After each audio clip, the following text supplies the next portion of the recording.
Sex by Henry Stanton. Chapter 2. The Transition from Cell to Human Being. In the functional processes alluded to in the preceding chapter, the male germ cell and the female germ cell unite in a practically equal division of substance. We say practically because the maternal and the paternal influences are not equally divided in the offspring. One or the other usually predominates. But as a general rule, it may be said that in the development of the embryonal life, the process of cell division proceeds in such a way that every germ of the child's future organism represents approximately one half maternal and one half paternal substance and energy. In this process lies the true secret of heredity. The inherited energies retain their full measure of power, and all their original quality in the growing and dividing chromosomes. The chromosome is one of the segments into which the chromoplasmic filaments of a cell nucleus break up just before indirect division. On the other hand, the egg substance of the female germ cell, which is assimilated by the chromosomes, and which is turned into their substance by the process of organic chemistry, loses its specific plastic vital energy completely. It is in the same way that food eaten by the adult has absolutely no effect on his qualitative organic structure. We may eat ever so many beefsteaks without acquiring any of the characteristics of an ox. And the germ cell may devour any number of egg protoplasma without losing its original paternal energy. As a rule, a child inherits as many qualities from its mother as from its father. Determination of sex. Sex is determined after conception has taken place. At an early stage of the embryo, certain cells are set apart. These later form the sex glands. Modern research claims to have discovered the secret of absolutely determining sex in the human embryo. But even if these claims are valid, they have not as yet met with any general application. Early development. Some 12 days after conception, the female ovule or egg, which has been impregnated by the male spermatozoon, escapes from the ovary where it was impregnated, and entering a tube, fallopian, gradually descends by means of it into the cavity of the womb or uterus. Here the little germ begins to mature in order to develop into an exact counterpart of its parents. In the human being, the womb has only a single cavity, and usually develops but a single embryo. Twins. Sometimes 2 ovules are matured at the same time. If fecundated, 2 embryos instead of 1 will develop, producing twins.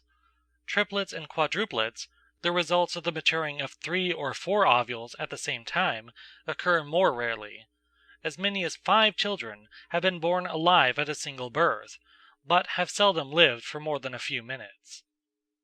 Gestation. The development of the ovule in the womb is known as gestation or pregnancy. The process is one of continued cell division and growth, and while it goes on, the ovule sticks to the inner wall of the womb. There it is soon enveloped by a mucous membrane, which grows around it and encloses it. The embryo. The primitive trace, a delicate straight line appearing on the surface of the growing layer of cells, is the base of the embryonic spinal column. Around this the whole embryo develops in an intricate process of cell division and duplication. One end of the primitive trace becomes the head, the other the tail, for every human being has a tail at this stage of his existence. The neck is marked by a slight depression, the body by a swollen center. Soon little buds or pads appear in the proper positions. These represent arms and legs, whose ends finally split up into fingers and toes. The embryonic human being has been steadily increasing in size meanwhile. By the 5th week, the heart and lungs are present in a rudimentary form, and ears and face are distinctly outlined.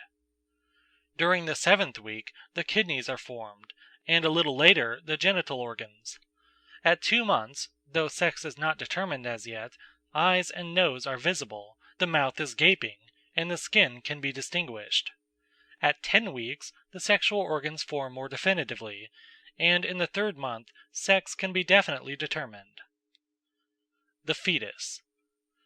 At the end of its 4th month, the embryo, now 4 or 5 inches long and weighing about an ounce, is promoted. It receives the name of fetus. Hairs appear on the scalp. The eyes are provided with lids. The tongue appears far back in the mouth. The movements of the fetus are plainly felt by the mother. If born at this time, it lives but a few minutes. It continues to gain rapidly in weight. By the 6th month the nails are solid, the liver large and red, and there is fluid in the gallbladder. The 7th month finds the fetus from 12½ to 14 inches long, and weighing about 55 ounces. It is now well proportioned. The bones of the cranium, formerly flat, are arched. All its parts are well defined, and it can live if born. By the end of the 8th month the fetus has thickened out. Its skin is red and covered by a delicate down. The lower jaw has grown to the same length as the upper one. The convolutions of the brain structure also appear during this month. Placenta and umbilical cord. During gestation, the unborn infant has been supplied with air and nourishment by the mother. An organ called the placenta, a spongy growth of blood vessels, develops on the inner point of the womb. To this organ the growing fetus is moored by a species of cable, the umbilical cord.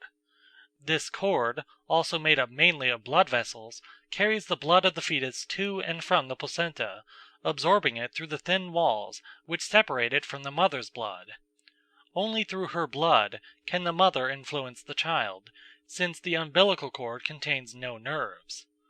The umbilical cord, attached to the body of the child at the navel, is cut at birth, and, with the placenta, is expelled from the womb soon after the child has been born.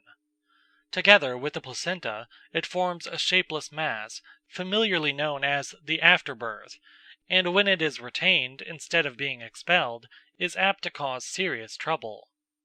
Childbirth or parturition. At 9 months' time, the fetus is violently thrust from that laboratory of nature in which it is formed. It is born, and comes into the world as a child. Considering the ordinary size of the generative passages, the expelling of the fetus from the womb would seem impossible. But nature, during those months in which she enlarged the womb to hold its gradually increasing contents, has also increased the generative passages in size. She has made them soft and dispensable, so that an apparent physical impossibility could take place, though it is often accompanied by intense suffering. Modern medical science has made childbirth easier, but the act of childbirth is usually accompanied by more or less suffering. Excessive pain, however, is often the result of causes which proper treatment can remove before and at the time of confinement. Twilight sleep. The so-called twilight sleep, a modern development, by which the pangs of childbirth are obviated by the administration of drugs or by hypnotic suggestion, has its opponents and defenders.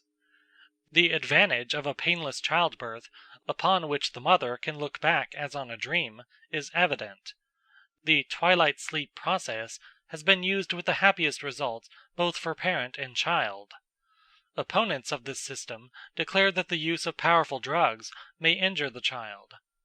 A method commended is the administration of a mixture of laughing gas and oxygen, which relieves the mother and does not affect the child. The newborn infant. The average weight of the newborn child is about 7½ pounds. It is insensitive to pain for the first few days, and seems deaf, since its middle ears are filled with a thick mucus, for the first 2 weeks. During the first few days, too, it does not seem able to see. The first month of its existence is purely automatic. Evidences of dawning intelligence appear in the 2nd month, and at 4 months it will recognize mother or nurse. Muscularly, it is poorly developed. Not until 2 months old is it able to hold up its head, and not until 3 months does voluntary muscular movement put in an appearance. The newborn's first self-conscious act is to draw breath. Deprived of its usual means of supply, it must breathe or suffocate. Its next is to suck milk, lest it starve. Heredity. We often find children who offer a striking resemblance to a paternal grandfather, a maternal aunt, or a maternal great-grandmother. This is known as atavism. There are many curious variations with regard to the inheritance of ancestral traits. Some children show a remarkable resemblance to their fathers in childhood, others to their mothers. And many qualities of certain individual ancestors appear quite suddenly late in life. Everything may be inherited, from the most delicate shadings of the disposition, the intelligence and the willpower, to the least details of hair, nails, and bone structure, etc. And the combination of the qualities of one's ancestors in heredity is so manifold and so unequal that it is extremely difficult to arrive at fixed conclusions regarding it. Hereditary traits and tendencies are developed out of the energies of the original conjugated germ cells throughout life, up to the very day of death. Even aged men often show peculiarities in the evening of their life, which may be clearly recognized as inherited, and duplicating others shown by their forebears at the same period of life. As has already been mentioned, every individual inherits, generally speaking, as much from his paternal as from his maternal progenitors.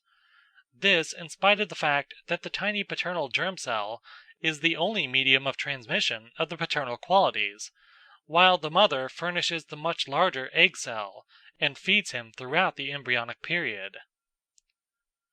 The engram.